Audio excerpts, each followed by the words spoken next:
નમસ્કાર, YNN ન્યૂઝમાં આપનું સ્વાગત છે। સમાચારમાં વાત કરીએ તો આજરોજ સંસ્કારી નગરી વડોદરામાં ભગવાન શ્રી જગન્નાથજી, ભાઈ બલભદ્ર અને બહેન સુભદ્રાજીની પવિત્ર રથયાત્રાના પાવન પ્રસંગે સમગ્ર શહેરમાં ભક્તિમય માહોલ છવાયો છે। જ્યારે જગતનો નાથ નગરચર્યાએ નીકળીને ભક્તોની સમીપે આવે છે, ત્યારે જનજીવનમાં એક અનેરી ઉર્જા અને ચેતનાનો સંચાર થાય છે। આ મંગલ અવસરે વડોદરાના ઇલેક્ટ્રોનિક અને પ્રિન્ટ મીડિયાના પત્રકાર મિત્રો દ્વારા દર વર્ષની જેમ આ વર્ષે પણ અલૌકિક અને પ્રેરણાદાયી કાર્યક્રમોનું સુંદર આયોજન કરવામાં આવ્યું છે। છેલ્લા સતત 14 વર્ષથી ચાલી આવતી ભવ્ય પરંપરાને જાળવી રાખીને પત્રકાર મિત્રો દ્વારા સત્યનારાયણ દેવની પવિત્ર કથાનું આયોજન કરવામાં આવ્યું હતું। આ ધાર્મિક મહોત્સવમાં વડોદરાના મીડિયા જગતના મોટી સંખ્યામાં પત્રકારો અને પ્રતિનિધિઓ શ્રદ્ધાપૂર્વક જોડાયા હતા। કથાના શ્રવણ બાદ તમામ પત્રકારોએ રાષ્ટ્ર પરત્વેની પોતાની પવિત્ર ફરજો અને સેવા ભાવનાને પરિપૂર્ણ કરવાનું આત્મબળ મળે તે માટે પ્રભુના આશીષ મેળવ્યા હતા।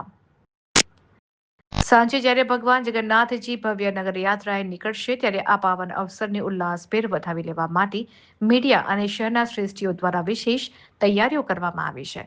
રથયાત્રાના રૂટ પર જોડાનારા હજારો ભાવિક ભક્તોની સુવિધા માટે પત્રકાર એકતા અને સ્થાનિક મંડળો દ્વારા ઠંડી છાશ તેમજ પીવાના પાણીના વિતરણની સુંદર વ્યવસ્થા કરવામાં આવી છે। આ સાથે જ શહેરના અગ્રણી શ્રેષ્ઠીઓ દ્વારા ભગવાન શ્રી જગન્નાથજીની રથયાત્રાનું વડોદરાની પરંપરા મુજબ ભવ્યાતિ ભવ્ય સ્વાગત કરવામાં આવશે। ધર્મ, રાષ્ટ્રભાવના અને જનસેવાના ત્રિવેણી સંગમ સમાન આ આયોજનને સમગ્ર નગરીને ભક્તિના રંગે રંગી દીધી છે।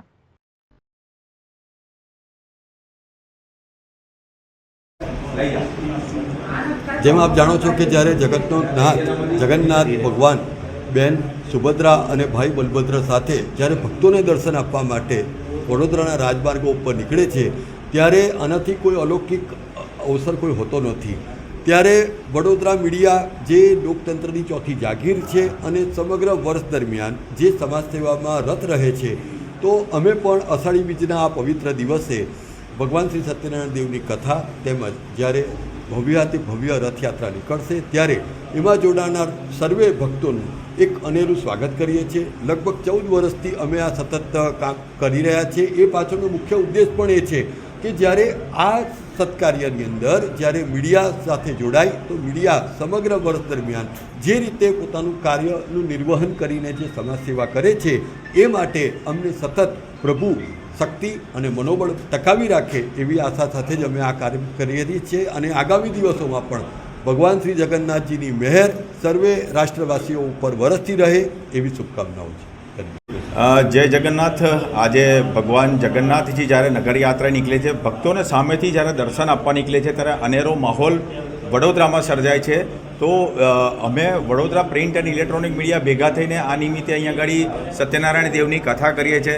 સાથે સાથે જે પ્રસાદી બધા મીડિયાના અમારા પરિવારજનો જે છે, મિત્ર વર્તુળો છે, એમના માટે પ્રસાદીનું આયોજન કરાય છે। તદુપરાંત જે રથયાત્રામાંથી જે લોકો આવતા હોય એમના માટે ખાસ છાસનું પણ વિતરણ થાય છે। એટલે આ અંદાજિત 14મું વર્ષ અમારું છે અને નિર્વિઘ્નપણે અમે આ પ્રકારની કામગીરી ચાલુ રાખીએ છીએ। એટલે જે રીતે આખા મીડિયાના લોકો જે બિઝી શેડ્યુલ હોવા છતાં પણ આ કથા અને આ પ્રસાદીના જે મહાપર્વ જે છે એની અંદર જોડાય છે અને જેનો સૌથી વધારે જે આ જગન્નાથજી જ્યારે નગરયાત્રા નીકળતા હોય ત્યારે લોકો આ રીતે અમારી સાથે પણ સ્વયંભૂ જોડાય છે। એટલે એનો અમને ખૂબ ગર્વ છે। જય Jagannath. Subscribe now and press the bell icon. Never miss an update.